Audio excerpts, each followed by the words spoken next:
Hey everybody, my name is Paul Heston Jr., aka Boy Green. I'm the New York Jets digital reporter for Heavy.com. Welcome to my YouTube channel, youtube.com/BoyGreen25. And oh my goodness, things are getting spicy. Things are heating up after somewhat dormant. Oh, where's the news going to come from? Booyah!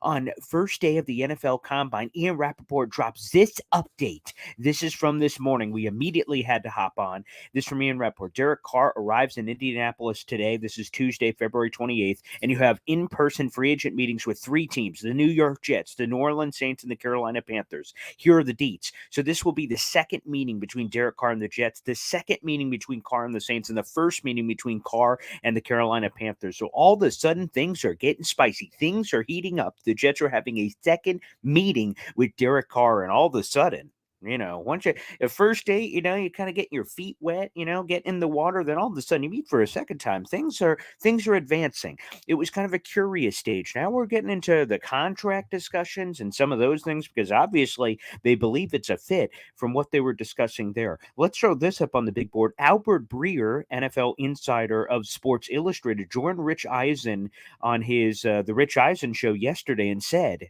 yesterday that there is very strong interest between Derek Carr and the New York Jets. So let's roll the footage, baby. Albert Bray here on the Rich Eisen show. So they're waiting for Rodgers. Is he the first domino to fall? Because Derek Carr doesn't have to wait, and teams don't have to wait for Rodgers to sign him either. So what's the deal there? Yeah, and I think, honestly, I think there's, put it this way, there's very strong interest between the Jets and Carr. And I do think, I know when they've met and they've talked over the course of the last 6-7 days, there's been an understanding there that Derek Carr wants to take his time and he wants to investigate all of his options. And, he may want to take another visit or two. And I think the Jets have been very upfront that they're looking at the entire quarterback market, and that includes Aaron Rodgers, and so, could it get to the point where the Jets, are able to siphon information where it's like, well, Rodgers doesn't want to go there, and maybe that accelerates something where Carr's the first domino? Certainly something like that could fall. And I'm not saying, by the way, I'll make this clear, that Rodgers has said that about the Jets at all, but I'm just kind of trying to paint the scenario where Carr could be the first domino to fall. I think there's an assumption that Rodgers is going to be the first one to fall because he's the big one, right? And so there are teams, there are teams out there that are waiting on him. But you're right. If a team or two gets the sense, we're not going to be in it for Rodgers or say Lamar Jackson over the course of the next few days while everyone's here in Indianapolis, well, then that team could certainly move on Derek Carr. And the interesting thing about this, guys, is the other nugget that Albert Breer included in his Sports Illustrated article. Again, we have all the details down below in our article on below on YouTube. And here it is, folks. Diana Rossini reported that Derek Carr would be looking for $35 million plus per year on a multi-year deal. Now, a lot of fans are kind of like, okay, not bad, especially when you're hearing $45 million plus for Daniel Jones. However, Albert Breer does not believe that old Derek Carr here will even get $35 million plus per year. He believes, quite frankly, that the market has spoken for that and that he will not get that kind of money.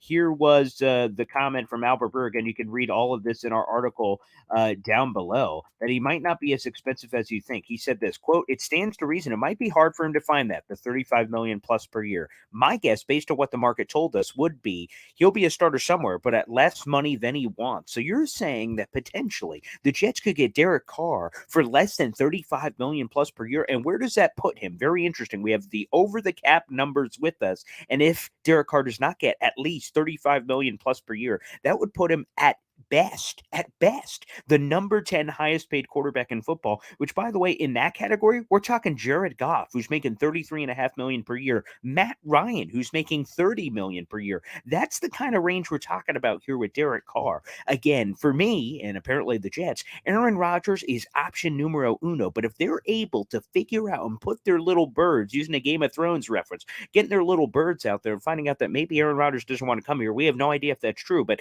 just as an example, all of a sudden they're like, screw this. We're pivoting, baby. We're going right to Derek Carr. We'll get that deal done. So there's a chance things can accelerate. Again, as Albert Breer mentioned yesterday, again, Monday, February 27th, that video you just saw. Now today, it's Tuesday, February 28th, as we're recording this, that there is a chance things can accelerate. Both sides wanted to take their time and explore the market, but if the Jets realize they potentially can't get Rodgers, they could quickly pivot to Carr and just go all in. The unique thing with Carr is you can sign him right now if the Jets wanted to. They could put the blank check across the table. I'm not saying you have to go that far, but you could sign him on the dotted line right now and know exactly who your QB1 is and start building around him immediately.